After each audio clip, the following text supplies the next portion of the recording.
You're watching WISE33. You're watching 21Alive News on WISE33. Coming up, Sunni Arabs take to the streets in protest of the new constitution, and Hurricane Katrina is just beginning to make her mark on the nation. Good evening, everyone. I'm Linda Jackson. Thank you for joining 21Alive News on WISE33. Our top story tonight, Hurricane Katrina has diminished tonight to a Category 1 storm, but when she rammed the Gulf Coast this morning, she was a Category 4 to 5 with winds of 150 miles an hour, propelling torrents of rain. Tonight, there is massive flooding across 4 states, and more than 1 million people are without power. Eric Hong has more tonight from Louisiana. Katrina pummeled New Orleans with blinding rains and 100-mile-per-hour winds, collapsing brick walls and shattering the windows of downtown office buildings. Streets became rushing rivers after a 15-foot storm surge sent water spilling over levees, overwhelming the city's water pumping stations and crippling its utilities. Most of the phone systems are down. Electrical power is pretty much out in just about most of the areas of the city. The storm ripped off pieces of the roof of the Louisiana Superdome, where thousands of evacuees had taken refuge. Among them, Arnold James, who trekked to the stadium at the height of the storm after Katrina tore apart his home.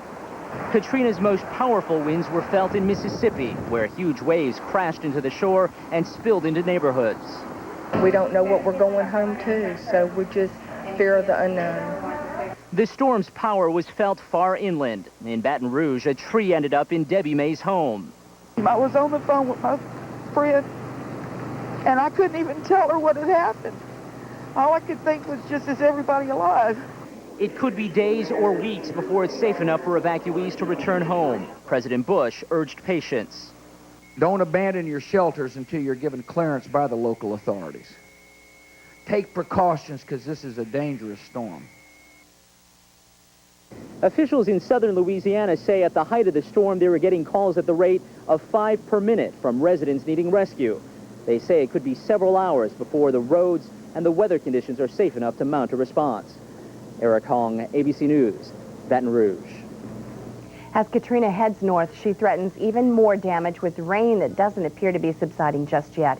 And to tell us what we can expect, let's check in now with Curtis Smith at the 21Alive Weather Center. Curtis? Well, thankfully, Linda, that situation well to our south will not be anything like what we see over the next 24 hours. Things should be much calmer, much more tame as the hurricane continues to move into the Midwest and then turns actually to the east and heads towards New England over the next couple of days. Of course, it will weaken as it moves further and further away from the warm waters of the Gulf.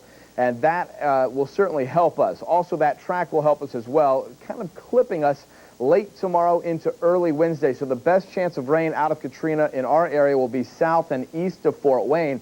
Still, at times, it could be a steady or even soaking rainfall in that time frame. First sign of rain out of Katrina could come as early as tomorrow afternoon. We'll have more details on Katrina and the entire week's forecast for you coming up in just a few minutes. Linda? All right, Curtis, thank you. Gasoline customers in